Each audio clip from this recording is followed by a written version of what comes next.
I'm going to call to order the Facilities and Real Estate Committee meeting. Michael, would you take roll for us, please? Yes, the Vice Chair, Mr. Perez. Present. Mr. Dasberg has a conflict and will not be here. Dr. Marshall? Here. Mr. Meyer? Present. Is Mrs. Roberts here? She was on her way. Commissioner Smith is not here. Dr. Solano? She's here. Thank you. Madam Chair, you have a quorum.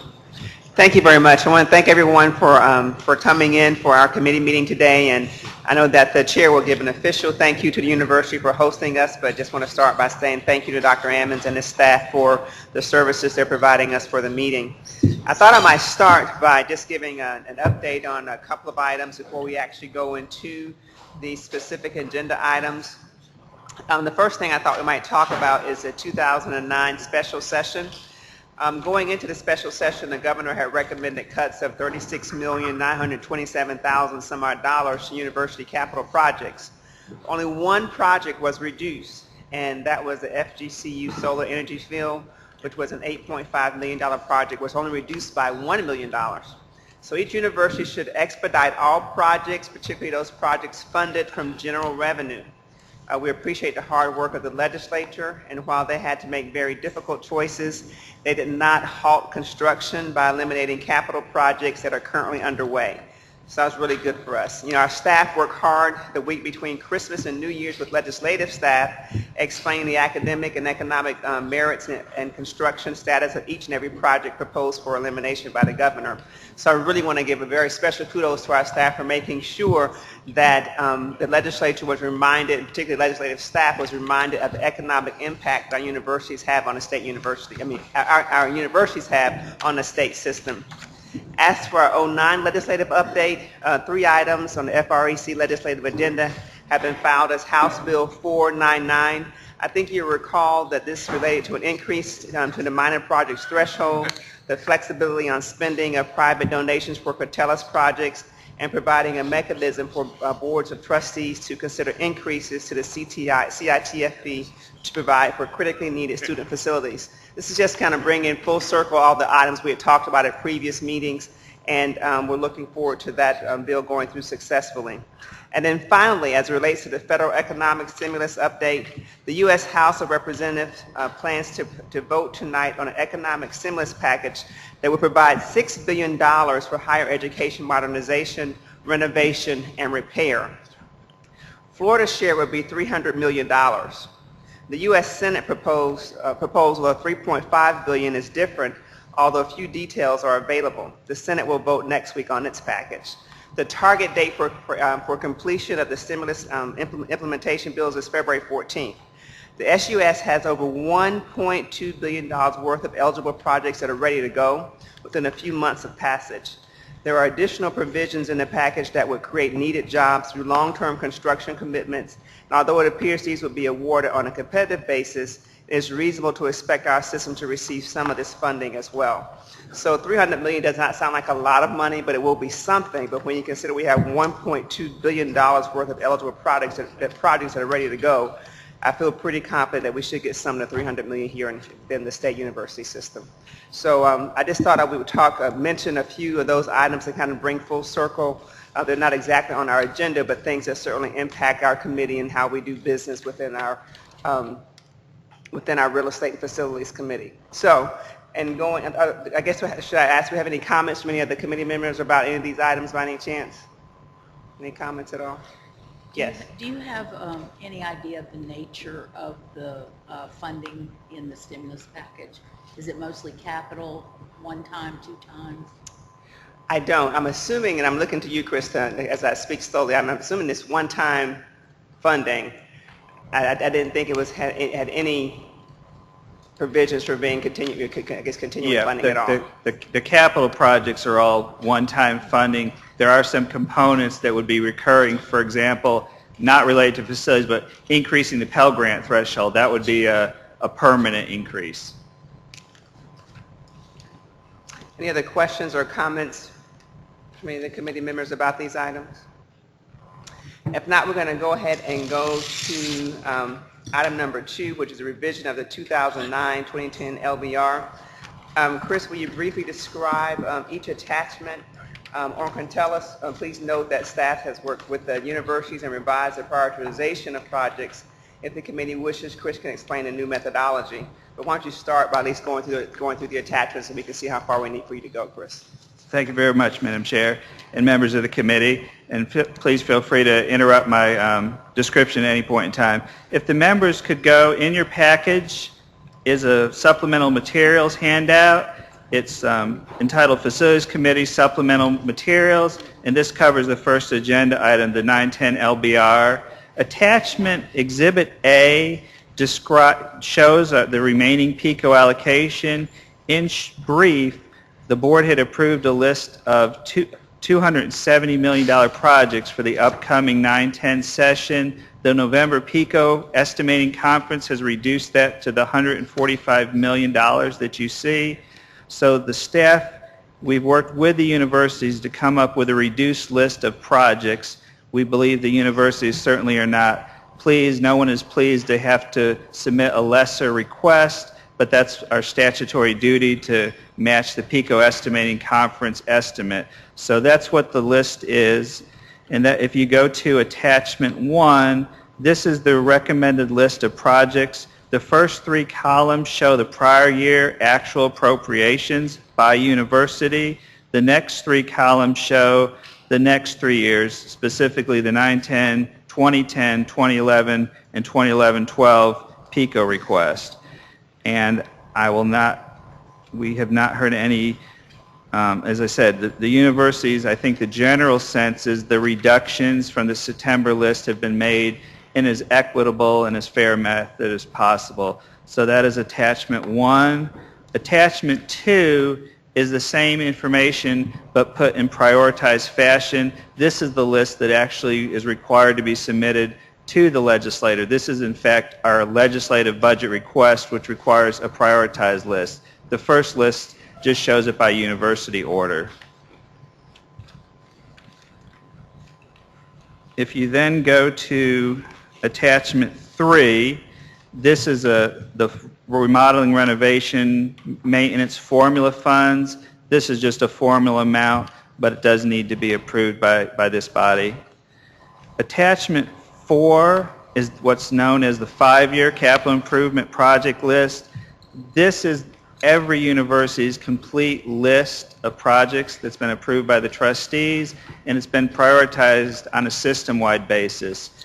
Again, funding is only available for the projects that were on attachment 1 and attachment 2. That's our allocation.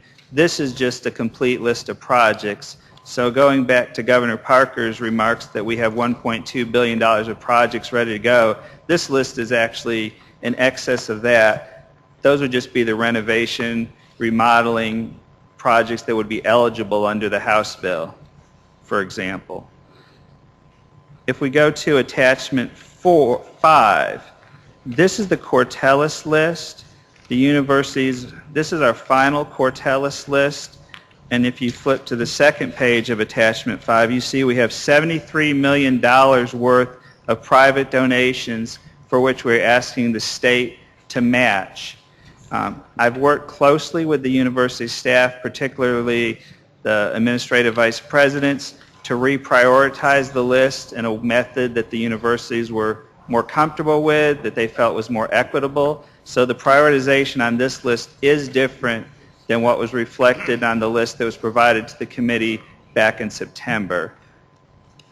Hey, Chris, what is the major difference in the prioritization that came from the meetings that you had with the staff? The major difference is the way we went about this prioritization. We took each school's Cortellis projects and totaled them. There's a few universities that did not have any Cortellis projects at all because they did not receive any donations or the projects weren't completed. So then we determined what each university's prorated share would be of the total.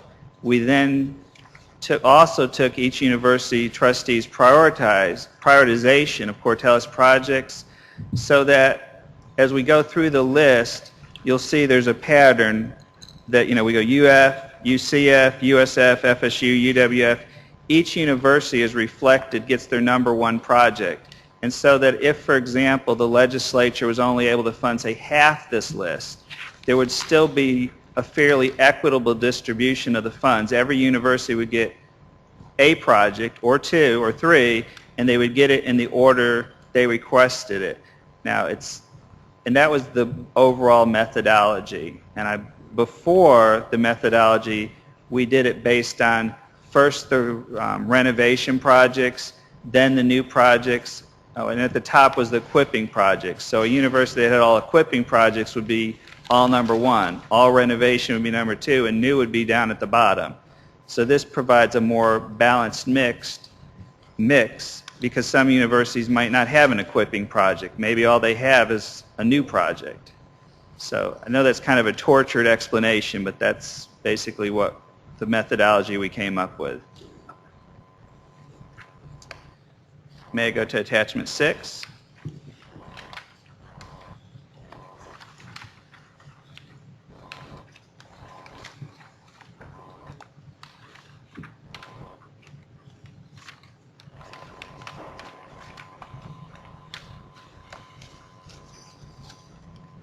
If I may, I will go ahead to attachment 6. Yes, I'm sorry. And this is the request. The legislature, pursuant to 101062, has delegated authority to approve debt issues of the universities, except for most debt-funded projects. We believe as staff these are two projects that perhaps may not be covered by 101062. Therefore, we're putting them on this list, requesting legislative approval if the universities listed, FIU and FSU, were to go forward with these two facilities. Attachment 7 is the list of projects that may be acquired and constructed from non-appropriated sources, which if completed might require general revenue funds for operation. This is a legislative requirement as part of the LBR, so we've listed all projects given to us by the universities that possibly could require PO&M funds in some future year. None of these projects are part of our current legislative budget request. Attachment 6. Then we can go, I believe we almost are done through the attachments. Actually, that is the last part of the LBR that's an action item. The others are for informational and historical purposes only, which is Exhibit B and C, and that is the entire package of the legislative budget request as amended. Any questions from any of the members of the committee? Then I'd ask that we entertain a motion to review and approve the 09-2010 SUS fixed capital outlay legislative budget request as amended. So moved. Is there a second? Second. All in favor signify by saying aye. Aye. And then our next order of business would be to authorize the president and residents, who would be John Delaney, the State University System of Florida, to make technical adjustments to the 09-2010 SUS fixed capital outlay legislative budget request as required. Can I get a motion to that effect as well, please? Move. Is there a second? Second. All in favor signify by saying aye. And I just have one question, I guess, Chris, as it relates to the $300 million, when that comes in, would that have any idea of the timing of that at all? Let's say if it goes through next month and it's passed, how quickly are they anticipating getting the dollars into the hands of the universities? Do we know? Well, the details, since the bill has not yet been passed, the details, this is, my professional's kind of speculative opinion. If the bill was passed and signed by the president, say in mid-February, that still would probably allow us time for our board to consider a list of projects at its February, I believe, Mike, you correct me if I'm wrong, 25th? Is that the conference call is scheduled? 26th. If for some reason we couldn't meet that deadline, as soon as possible, we would take a list of projects to the Board of Governors for approval so they could be submitted to the legislature, with the hopes that the legislature could provide the state authority to spend those federal dollars and possibly even allow it to be spent as soon as available from the federal government, so that perhaps we would not have to wait till July 1st, but could have it as soon as the federal money is available, we could get it to the universities as quickly as possible. So I think that would be the key thing, to do whatever is possible to get those dollars into the hands of the universities where they could do some economic stimulus benefit. Okay. Thank you very much. If there be no other questions about item number 2, can you go on to item number 3, which is a request for concurrency with UWF, FGCU, and FSU? Thank you. And I will go through these very quickly. These are 3 concurrency requests. I believe they will require separate action on each one. The first is for the University of West Florida, and this is to authorize release of the funds from the Concurrency Trust Fund in accordance with the Campus Development Agreement that's been signed between University of West Florida, Board of Trustees, and Escambia County. And as the committee is aware, we have been working diligently with the universities to make sure all the campus development agreements are brought current, and we pay the host local governments before the funding in the Concurrency Trust Fund is exhausted. Any questions from members of the committee? Yes, I do have a question. As I was reviewing these documents in the 3 universities, some are pending approval of the host community, some are pending approval of local board of trustees, and the other has been approved by both. How does that affect our decision once we either approve or deny? How that will affect it is, with our board approving it, the agreement have all been finalized. It's just waiting. They've had their first hearing. It's waiting for the second hearing. We will not make the payment and authorize Department of Education to make the payment pursuant to the board's approval until we get a copy of the executed campus development agreement. If for some reason the agreement is not signed, or for some agreement they come to a different amount, we will have to take the item back to the board for action. But I believe because of the budget pressure that's under this fund was swept for $30 million last year, I believe it's important, if possible, to move forward with these payments before the funding is swept. Thank you. Any other questions? I know that each of the members of the committee have been briefed. I don't know if you think it's necessary to go through, I guess, the specifics for each item. What I can do is go ahead and, I guess, what is your pleasure? Would you like for Chris to have an opportunity to kind of talk about the specifics for FGCU, UWF, and FSU, or are you comfortable with us entertaining the motions without any more detail? Any thoughts? You guys are ready to entertain the motion? Yeah. You comfortable? Okay.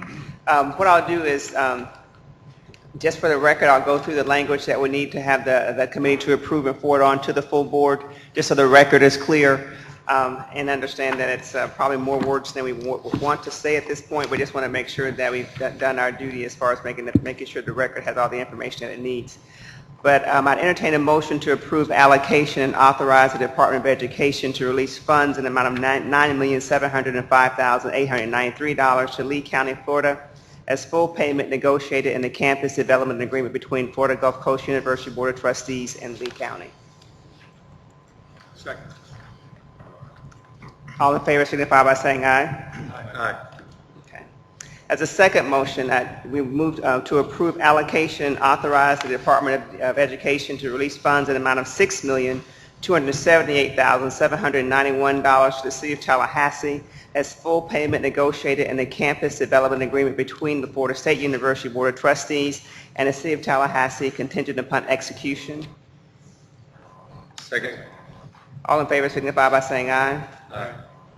And as a third action item on these issues is to move to approve allocation and authorize the Department of Education to release funds in the amount of $1,479,734 to Escambia County, Florida, as full payment negotiated in the Campus Development Agreement between the University of West Florida Board of Trustees and Escambia County, contingent upon execution.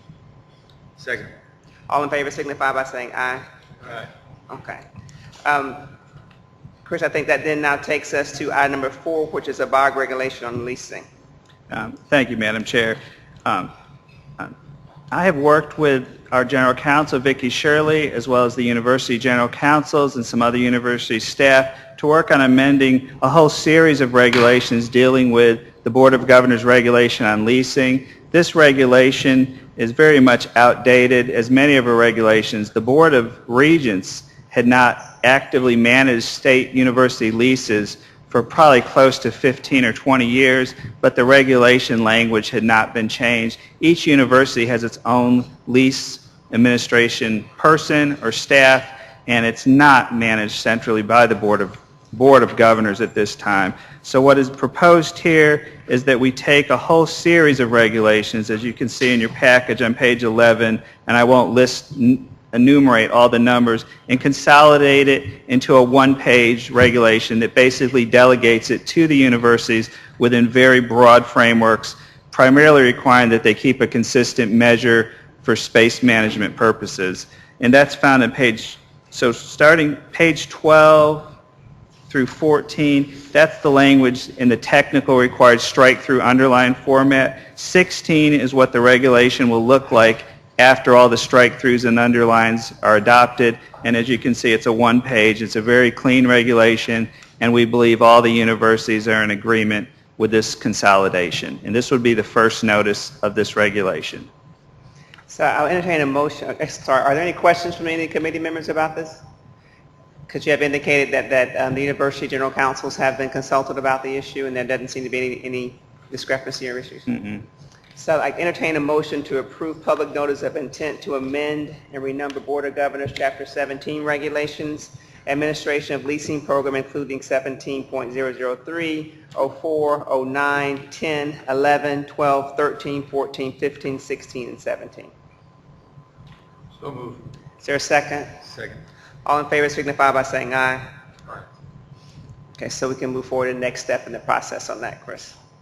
Okay. Item number 5 is the update on the BOG master planning regulation. Chris, can you update us on that, please? Yes, I'm very pleased to report that the Campus Development Work Group, which was given a charge by this board over a year ago, I believe back in September of 2007, to assist the Board of Governors in revising the master planning regulations, which was one of the last large sections of BOG regulations to undergo the revision process. And what makes it particularly challenging is these regulations apply not only to the universities, but to the host local communities and provide a venue for public input and comment. So they're very extensive. That group has had its final meeting today, and I'm told by a representative, Mr. Kent Ogletree, that they are in consensus and will be submitting a draft set of regulations to us next week. So we will have draft regulations on master planning at our March meeting is what would be my intention, so that we can finish the process by June and have all the regulations done by the end of the fiscal year. And I was very concerned on this set due to the complexity of it. We will be soliciting public comment. If you see on page 17, there's a website that's for the Center for Conflict Resolution, which has been facilitating the process. There'll be an opportunity for public comment as addition to university comment. There's several universities represented on the work group. There's some general counsels, some planners, various parties from local and host communities. So this group has, I believe, met 7 or 8 times since September of 2007, and they've just done tremendous work, in my opinion. I've attended several of the sessions, and they are very, very thorough. It's led by Mr. Steve Pfeiffer, who's the general counsel at New College. And there's some more information for those who are interested behind the agenda tab. So this is just information to the committee. I'd be happy to entertain any questions, Madam Chair. Any questions from members of the committee regarding the master planning regulation? Getting out pretty easy today, Chris. I want you to know. I think so. It's one of these kind of rainy days. Item number 6 is actually a discussion of the 2010-11 LBR guidelines. As you recall, in one of our earlier meetings, Governor Perez was concerned that we were not working closely enough with the boards of trustees to ensure that the priorities that we were establishing as the Board of Governors was in line with what the university trustees were establishing as priorities on the university campuses. So with that direction, we kind of sent staff back to kind of come up with some ideas as to how we're going to propose our guidelines for LBR for 2010 and 2011. And Chris, if you can comment on where we are in the process, and also make sure you comment on the steps we've taken to work with the universities to ensure that we're lock in step on this, please. Okay, thank you very much. The steps that we've taken is we considered the comments of this board that was made at the August and the September meeting, and some of the concerns were how does board staff take the university priorities and come up with a comprehensive prioritized list. And in fact, there was some concern that board staff were skipping trustees' priorities.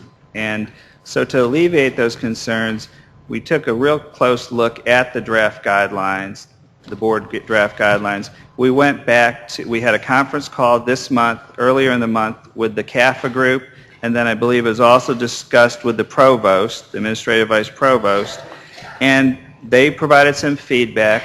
And so coming out of that, on page 25, 26, 27, are the revised fixed capital guidelines. And if I may, I can highlight a few of the changes coming out of this. What we've tried to emphasize in paragraph 2, and I'll read this, is the underlined portion. Written justification noting any exceptions to the priorities provided by the guidelines and explaining why a priority exception is in the best interest of the university should be included in the cover letter submitted with the CIP package. And I've tried to emphasize with the university staff, and I'd like to emphasize today, the Board of Governors staff by no means establishes a university's priorities. And I don't believe the guidelines, by their very nature, are intended to dictate to a university what its capital project priorities should be.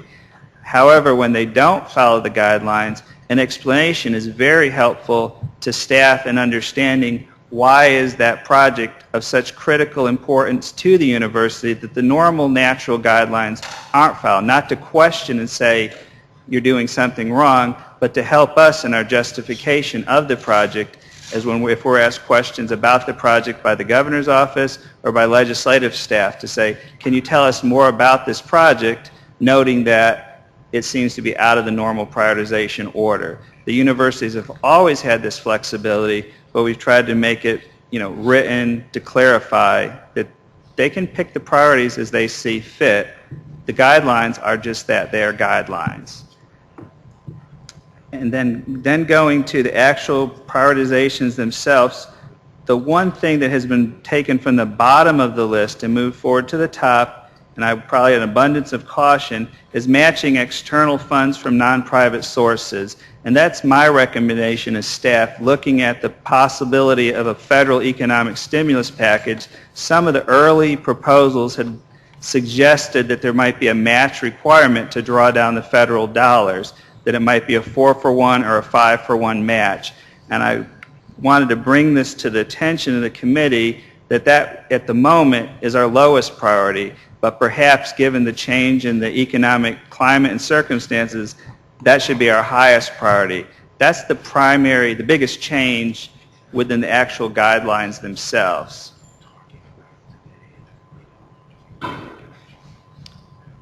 Do you have any questions from the members of the committee about the proposed change? I think that we're slated to receive the information today, review it, and actually will not vote until our March meeting. But are there any questions or concerns we want to bring to the staff's attention today so they can make sure that we're looking to the issues that are of concern regarding our guidelines for the allocation of the LVR? Any thoughts? Dr. Perez, any thoughts? I think this is what I was asking. Let me ask any of the presidents, I'm sorry. Madam Chair reminded me we do have presidents in the room who may have some comments. Any comments at all from the presidents? Let me ask you a question, Chris. With the matching external funds from non-private sources as a number one priority, if there is not a requirement of matching funds from the federal government stimulus package, is there any downside from having that as a number one priority on the LVR? Let's assume that we can get the $300 million without any matching funds. I'm asking if there is any downside to having that as our number one priority now.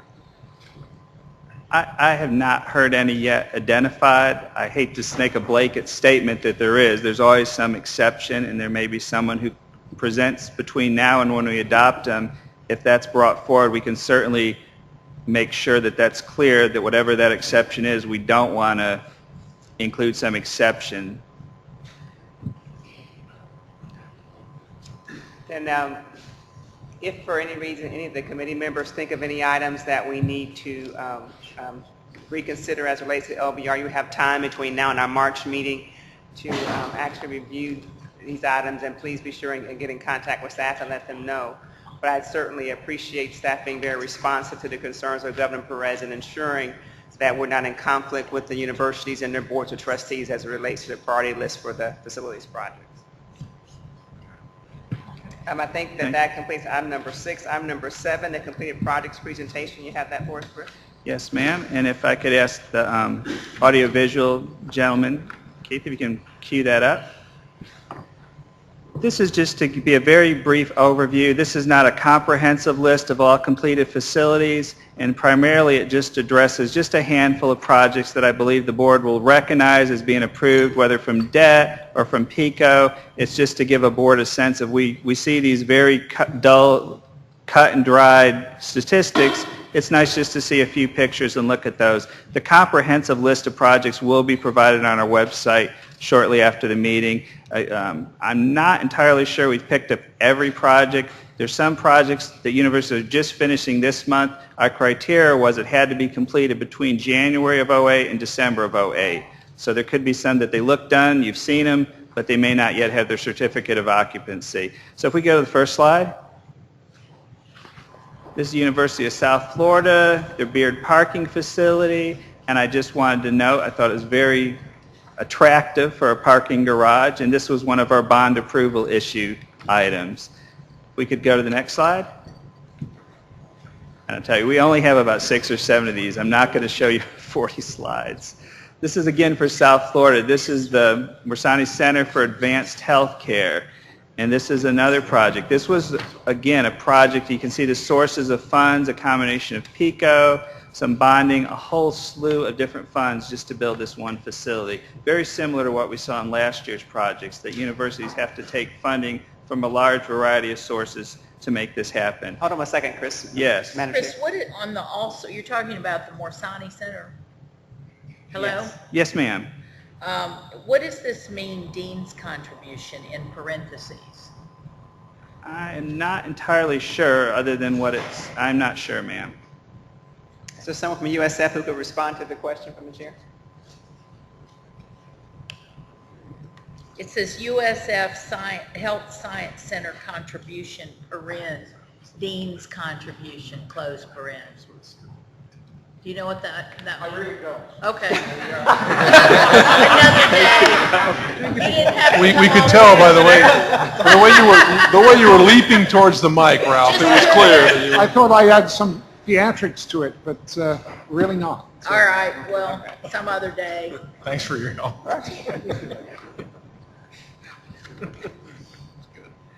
We will certainly provide the answer to that question, how much that contribution was. It's not that important. It gives you the impression that the dean has made a material contribution. And I'm trying to, I don't know what that means. Yeah, I'll certainly find that out. It could have been something in honor of the dean. I don't know. Okay. We'll find it. I was primarily, yes, thank you. Go to the next slide, please. And finally, for the University of South Florida, this is their medical office building. And this was, again, a bonded project that was funded from the faculty practice plan revenues, actually. So that was a completely different revenue source. And again, a very attractive facility. I went through that building. It's a very nice building. Very nice. And I'd be pleased if you'd move on to another university. Thank you. Let's go to the next slide. And now I did not show everything. South Florida just had a very good year for completing things. That's the nature of the facilities business. Florida State, this is their life sciences building, funded from PICO. This is certainly a landmark facility for Florida State University. Now that they're completing all their buildings, I see they're looking for programs to put into them. Is that the idea? You build it and we will come. Pharmacy school. No comment. Okay. We're on to Florida State University now. Is that We can't go backwards. Let's go to the next slide before I get in too much more trouble here. Before you move, Chris, what is that second picture of on the Florida State University Life Sciences building? Is that the That floor? is a Yeah. mosaic floor, and if it was a little closer and I could see, I could tell you what that was about.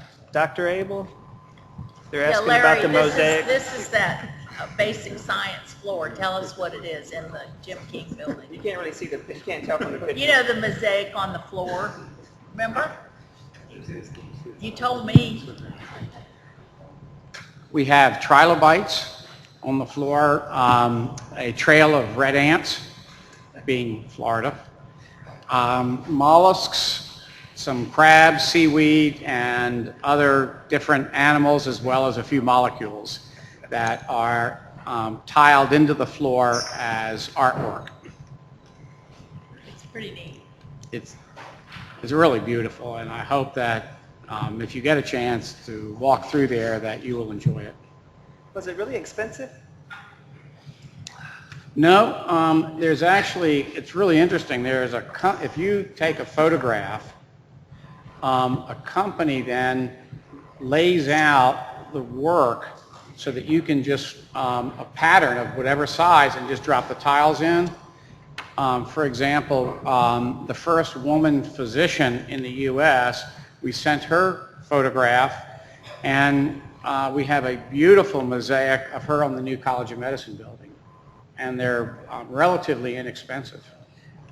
And I just had, staff just reminded me, that's a portion of the Art and State Buildings contribution, which is required, that 0.5% for art, and I would say that's a very good use because it's a practical part of the building as opposed to, maybe some sculpture that, doesn't get used, which is nice though too. Okay, and I think, our final two slides. Again, for Florida State, this is the Chemical Sciences Laboratories. This is the, again, from PICO funding. And then let's go to the last slide. Oh, I thought there was maybe two more. This is the Human Performance Lab. Don't have any particular remarks on this one. And then the last slide.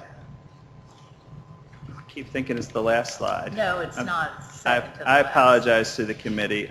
On this, I included more slides than I meant to. Let's continue. I'd like to get to a different university.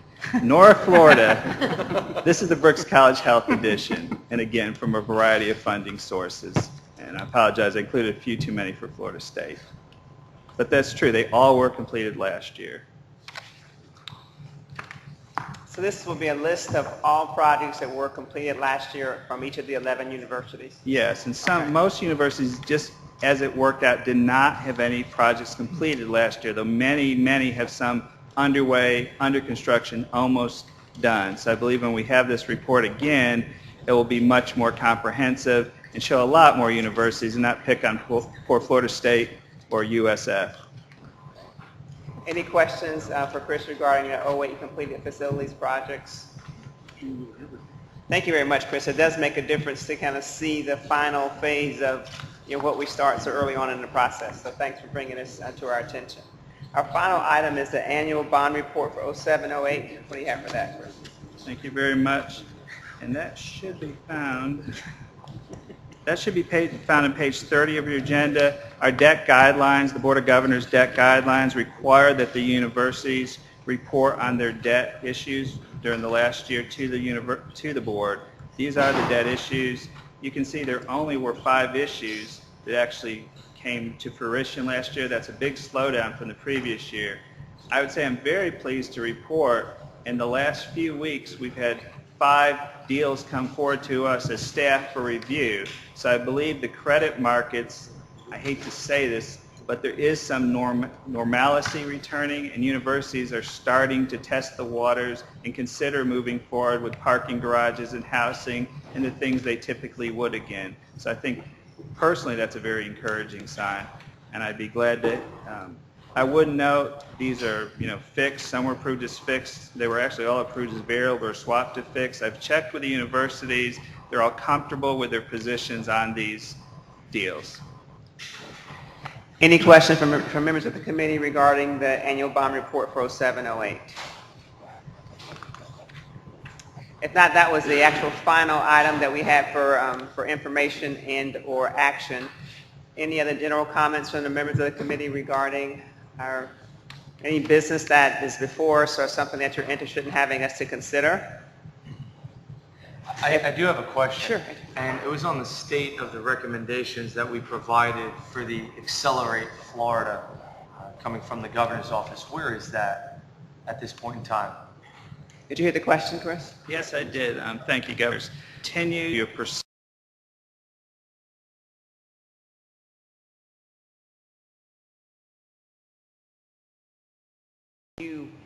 What we're going to have available.